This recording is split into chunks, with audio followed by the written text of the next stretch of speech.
Canada के प्रधानमंत्री Justin Trudeau का इस्तीफा हो चुका है। इस्तीफे के ऐलान के साथ ही नए पीएम की चर्चा भी तेज हो गई है।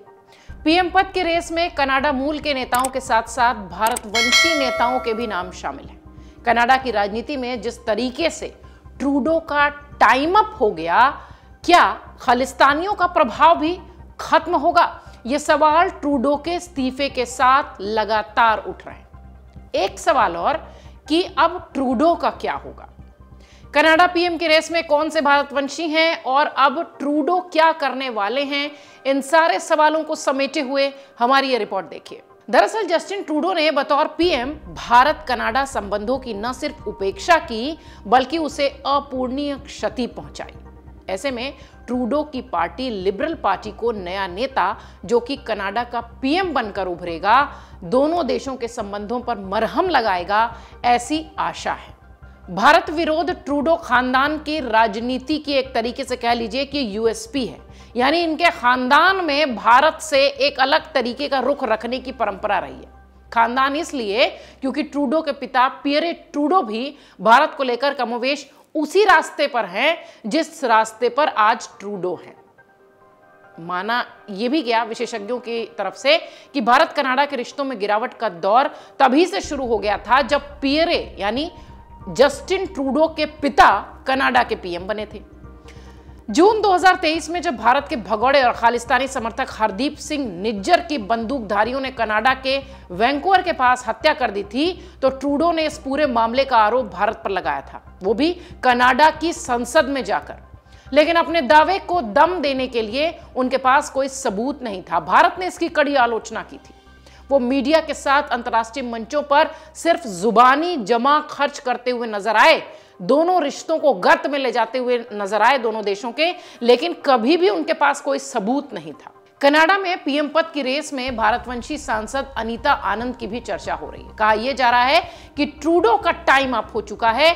इसी लिहाज से अगर देखा जाए तो अब जो भी प्रधानमंत्री के तौर पर कनाडा की कमान संभालेगा, वो खालिस्तानियों पर भी अपना सख्त रुख रखेगा।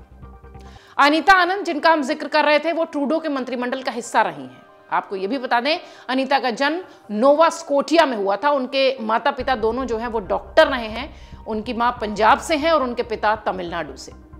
इससे पहले जॉर्ज चहल भी, जिनकी की खूब चर्चा हो रही थी, वो भी भारतवंशी हैं। लिबरल सांसद जॉर्ज चहल का नाम सुर्खियों में इस लिहाज से है क्योंकि वो अंतरिम नेता नियुक्त हो सकते हैं, ऐसी चर्चा है। अब कनाडा के नियम के हिसाब से जो अंतरिम नेता चुना जाएगा वो पीएम की रेस में नहीं होता है। अगर वो अंतरिम नेता चुने गए तो वो पीएम रेस से बाहर हो जाएंगे। हालांकि उनको लेकर भी चर्चाएं खूब हैं कि जॉर्ज चहल हो सकता हो कनाडा की कमान संभालें। जॉर्ज और अनीता ये दोनों ही भारतवंशी हैं, मूलतः भारतीय हैं, और इस लिहाज से इनकी चर्चा कुछ ज्यादा हो रही है। और अगर ये दोनों ही इन दोनों में से ही कोई पीएम की कुर्सी पर बैठता है तो निश्चित तौर पर जिस तरीके से ट्रूडो का टाइम अप हो गया, कहा यह जा रहा है कि हो सकता हो खालिस्तानियों को लेकर भी जो नया पीएम आए उसका रुख बदले। भारत के प्रति संबंधों में जो एक तरीके से कह लीजिए कि तनाव, खिंचाव, खटास दिखाई पड़ी है ट्रूडो के कार्यकाल में, वो खत्म होगी। जैसा कि आप सब जानते हैं कि जस्टिन ट्रूडो प्रधानमंत्री पद से इस्तीफा दे चुके हैं। लिबरल पार्टी या तो राष्ट्रपति से अपील करेगी कि वो आम चुनाव फिर से करा दे समय से पहले, या फिर ट्रूडो की जगह लेने के लिए एक अंतरिम प्रधानमंत्री नियुक्त होगा। अगर लिबरल पार्टी दूसरा रास्ता अपनाती है तो उसे अंतरिम प्रधानमंत्री की नियुक्ति के बाद एक नया पूर्णकालिक प्रधानमंत्री चुनने की भी प्रक्रिया करनी पड़ेगी। हालांकि यह काम इतना आसान नहीं है। नियम के हिसाब से कनाडा में राजनीतिक दलों के नेताओं को चुनने की प्रक्रिया भी ब्रिटेन और अमेरिका समेत बाकी लोकतांत्रिक देशों की तरह काफी जटिल है। ट्रूडो के इस्तीफा देने के बाद लिबरल पार्टी अलग पूर्णकालिक पीएम को चुनने के लिए एक विशेष सम्मेलन का आयोजन करेगी, जिसमें अलग अलग नेता पीएम पद के लिए अपनी दावेदारी पेश करेंगे।